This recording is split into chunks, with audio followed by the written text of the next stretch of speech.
Has the Lord ever done something in your life that was just so incredible, so fantastic, that you were just at a loss for words? You couldn't express the joy and happiness in your life.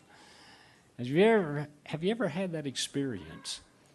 I sense that this is a little bit about what Paul is getting to when he comes to the end of the prayer that we've been studying as we've been going through Ephesians and seeing about the spiritual truths we can find there. And each part of the prayer was building, and it was this needed to take place, that this, and finally, as we looked last week, we came to the end of that prayer, and it says, "And to know this love that surpasses knowledge, that you may be filled to the measure of the fullness of God." And then when he stops there, he just goes in to a doxology. Now, that is an expression of praise to God. And when he does this, he says it's to him who is able to do immeasurably more than all we ask or imagine, according to his power that is at work within us. To him be glory in the church and in Christ Jesus throughout all generations, forever and ever. Just the expression of gratitude and praise. Ruth Paxton makes these comments. It says, "Unto him, the purposer, who is the promiser, who is the performer." I like that. He purposes, he promises, he performs. Our rich, resourceful, reliable Father. What a God we have. Now, as we look at this doxology, this expression of praise, I will be sharing things even out of my own life and our life as a family. But I pray that this will come alive to you, the reality of God's greatness, and that these things mentioned in this doxology, this praise to God, is part of what God is doing now. And I pray that it is something that's happening in your life as well. Let's look at it. It says, "Now unto him who is able to do." God has the capacity to do things. Now, we even touched on this last week. He's all-powerful. And therefore, he has strength to accomplish anything. And at no time does God have to, I've got to do this. I'm going to work hard to get it done. Hey, it's never like that. Can you imagine? He says a word and it's done. He created the universe. There is this power that he is able to do anything that he so desires. His ability is complete, it's thorough, it is perfect. There's nothing lacking, and it's above the ordinary. He has his special ways of getting his will accomplished that will amaze us. Another thing, he is able to do.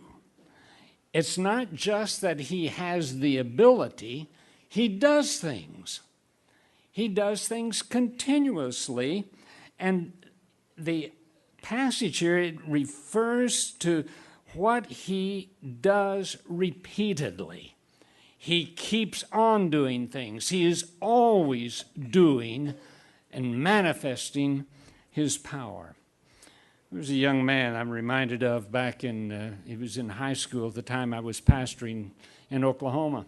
He was part of our church. He didn't have a father living with him, but his mother and his grandfather were there. And Bruce was sharp.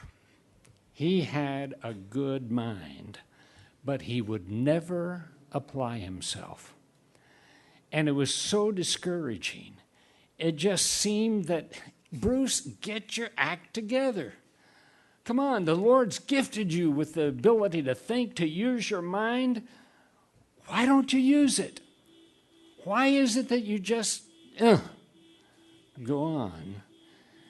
It was so discouraging. But you know something? You never find that with God. God is not an underachiever.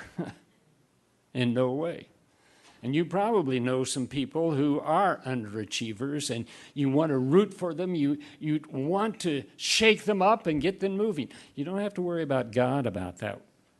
In no way. But why is it that we do not see God doing things in special ways? What about in our own lives? Why is it? Well, two possible reasons. One is an unwillingness to allow him to work. You know, there are times when people are just, I don't want God to get involved. I'm afraid of what he'll do. Are you? Are you afraid of what God would do in your life if you let him have complete control? Oh, there's a word that comes to my mind that I don't like to use, but maybe I will. Stupidity. I mean, to think that we would have that kind of an attitude toward God and not wanting him to work. But there's another aspect, and that is unbelief that he can. We just don't believe he will or can do something in the situation in which I found myself. Well, then he goes on.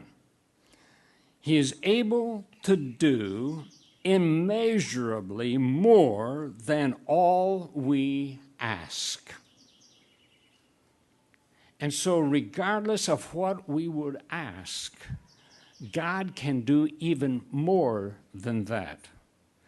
You know, Mary was faced with when the angel said, "You're going to have a child."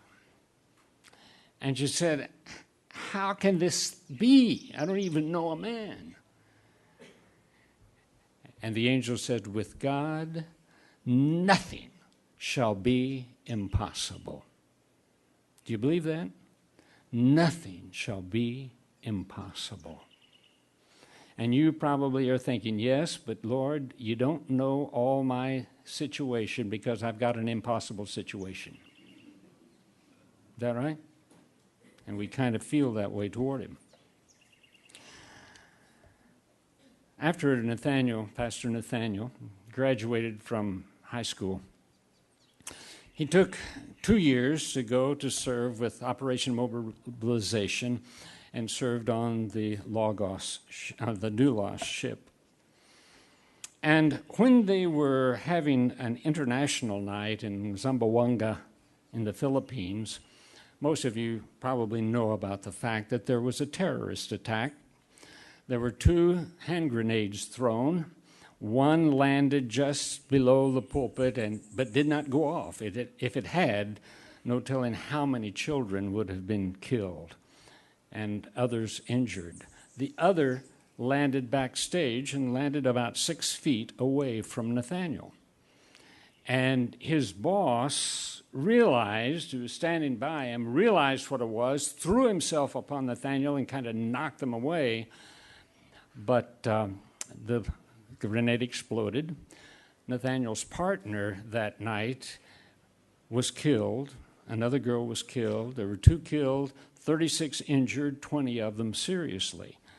And Nathaniel was one of the 20 seriously injured. And they were airlifted, those 20, to Manila and put in the hospital there where they could be taken better care of. Well, we learned about it just a few hours after that it happened. And it was a day or 2 later that we were able to make phone contact with him and reassured that he was safe, that he was doing well, and God was taking care of him and encouraging him. It was a little difficult, though, because for that phone call, $5 a minute.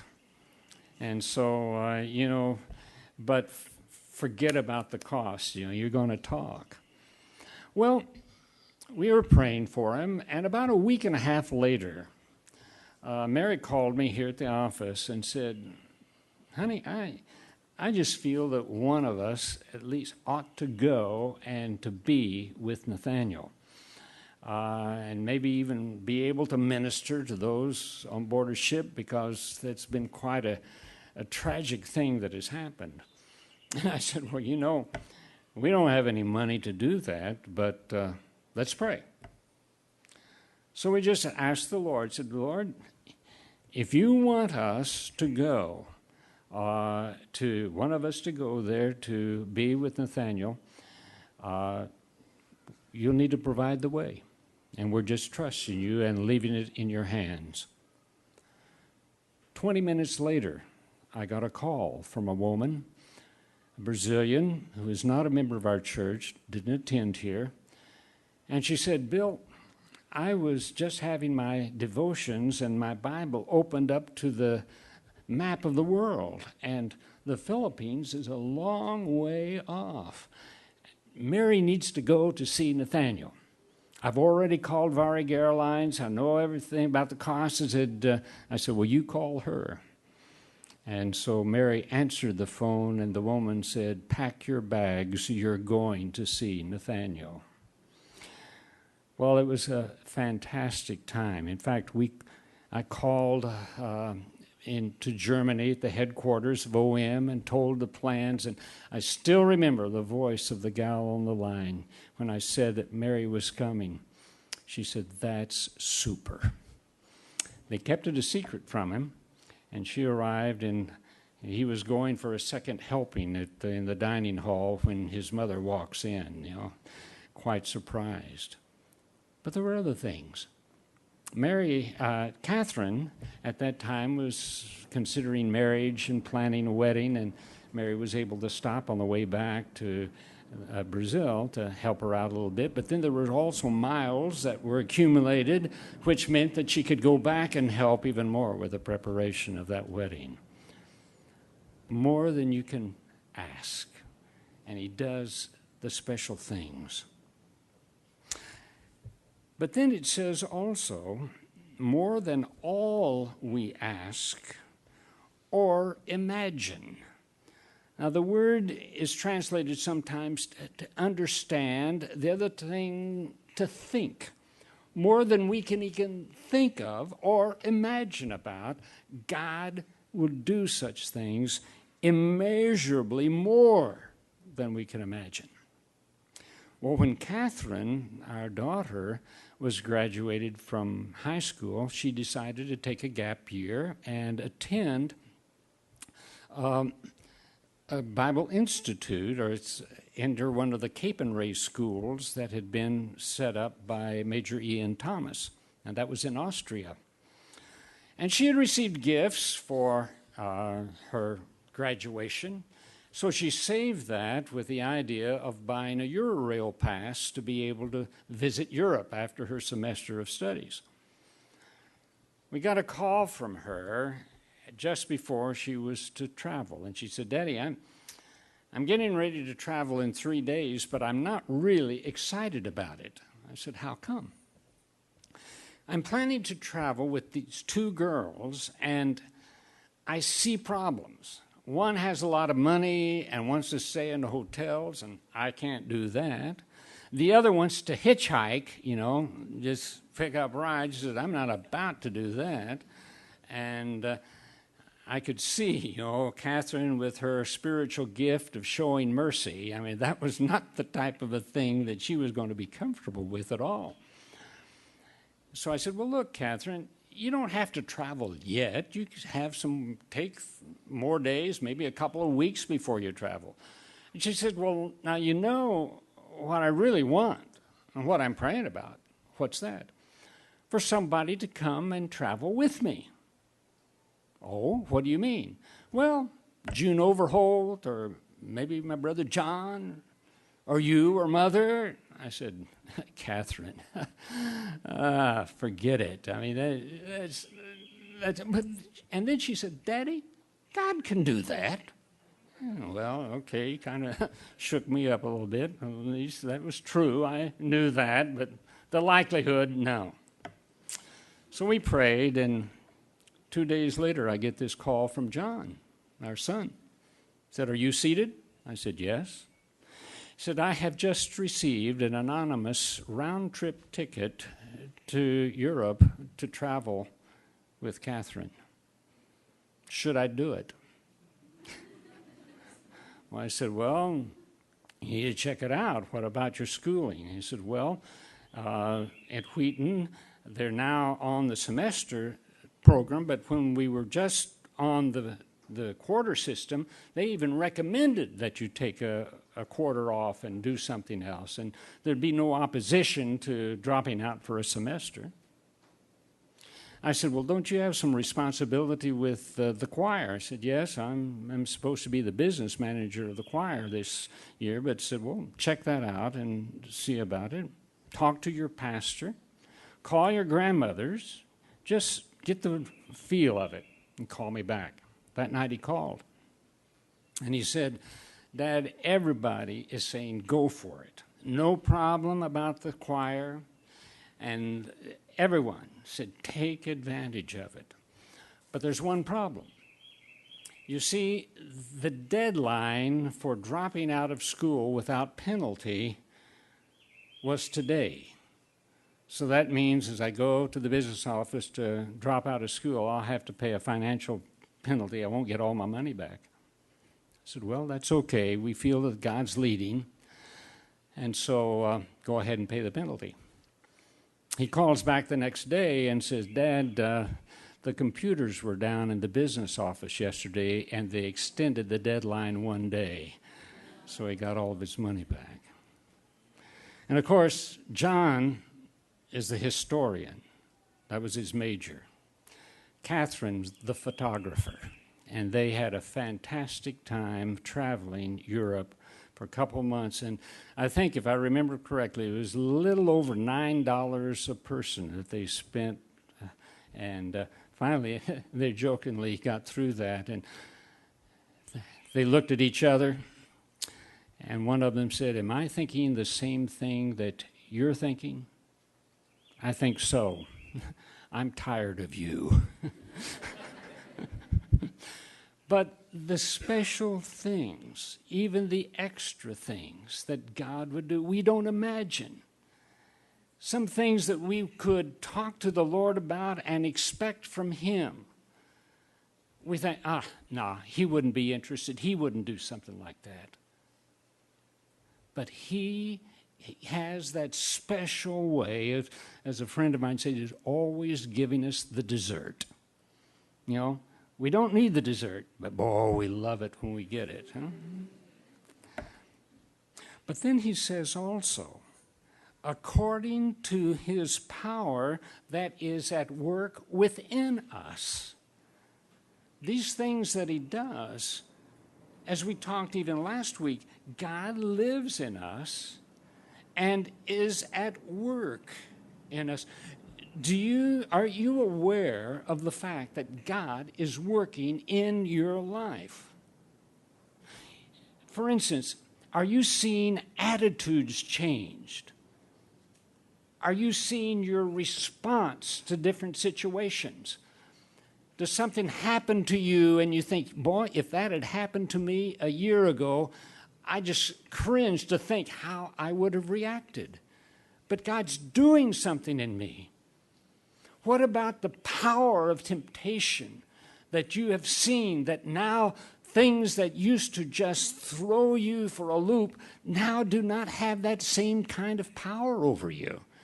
Are you seeing God work in your life? We should see that happen. Why? Because He lives within us. And as he says, according to the power that is at work within us. Oh, that those things could be a reality to us.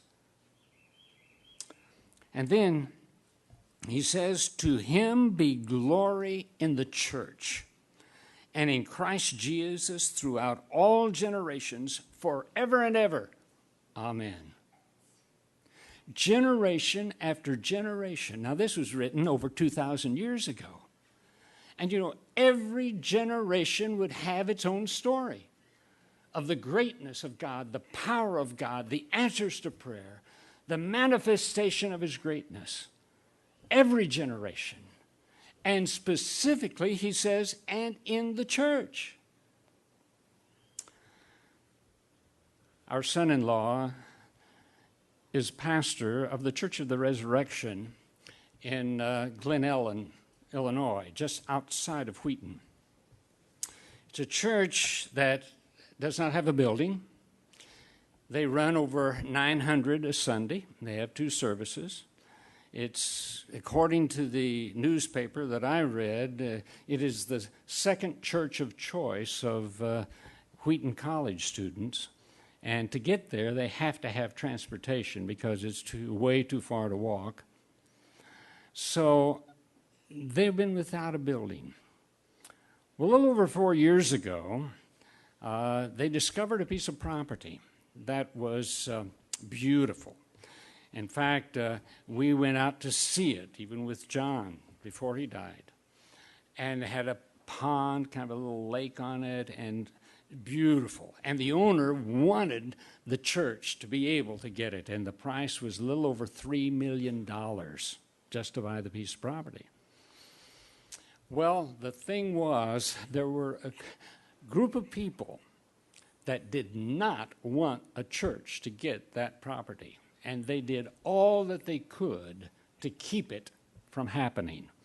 But in the meantime, the church had a campaign and raised money. I think it was over $1 million cash, and then over $1 million more with pledges, and coming close to the $3 million with pledges. And when they went to the city government in West Chicago, the political atmosphere was not good because of the pressure of some of these citizens. And they would bring up every block possible to keep it from happening. And the church, with their leadership, would answer everything. They did their studies. They did their homework to answer everything that this opposition would prevent. But the city government would not even pay any attention to their answers, voted it down, said you cannot get it. Well, the owner of the property wanted to go to court because he knew he could win. But they said, no way. We're not going that direction. If it's causing this much trouble, the Lord must not want us to have it. About 2 years ago, a developer in their church saw an article about this big of an auction that was coming up for a big warehouse. Now, an auction is a leilon, okay? And he had trouble even being able to see it, but finally got into it and discovered that it was not just a huge warehouse, but it had been designed by some well-known architect and really had some personality. So he got in touch with Stuart and Catherine and said, I'd like for you to come and see this with me and just see if there's any possibility that maybe the church would be able to use this building. So they went, and of course, Catherine's statement, going to see a warehouse and maybe it would become a church. And when she walked in, was amazed at the potential of how that could be arranged. And maybe in one area, seating capacity for over 1,000 people, all the Sunday school space, classroom space you'd ever need, offices. This was owned by Alcoa. And so the man said, there was another room large enough to have 2 full-size basketball courts. Now you can get an idea how huge this building is. And he said, now I have about $850,000 that I can put in as a bid to be able to buy it. But the problem is the value of this warehouse 5 years ago was over $5 million. They said, well, we see the potential, go for it. Well, when it came time for the auction, 3 people showed up to bid on it. And the auctioneer said, all right, where shall we start? Shall we start at $2 million? Nobody said a word. Well, you want to start at $1 million? Nobody said a word. Well, where do you want to start? And one of the men said, well, what about 100,000? And so the top bidder was the man from the church who bid, I think it was $335,000. And so the auctioneer said, look, I've got to go back to Alcoa to check with them and see if it's all right. And he got word, no, there's another bidder. So the man from the church and the other bidder started in, and the man from the church was able to buy that $5 million plus piece of property for right at $440,000. That's something God does. And you talk about the glory of God in the church. Can you imagine what is going on in the minds of the people in Wheaton, Illinois, when this church is receiving this huge piece of property, huge building, completely revamping it, and they had a financial campaign, but it was not just for the church and the adaptation of it, but for their ministry as well, and in that they received even more than they were planning and hoping to receive. But you see, that's the kind of God we've got. And the glory that he gets in the church and Jesus Christ from generation to generation. He keeps doing it, and he's going to keep doing it. Now, the question for us is, to what extent am I sensing the reality of these things happening in and through me? The changes that he wants to bring about in my life. Am I seeing this happen? Am I willing for him to do it? Do I believe that he can? That's only something that you and the Lord can answer. Let's pray. Father, you're a wonder-working God. And your specialty is taking messes and straightening things out. You are a specialty at mending things, repairing things.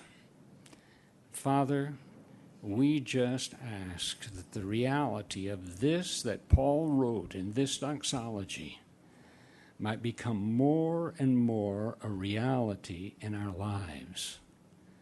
And the meaningfulness of your power, your immeasurably work and power to do more than we can ask or even imagine. May our joy be filled as we see you at work in us. And also, Lord, as we see you work in our church as well.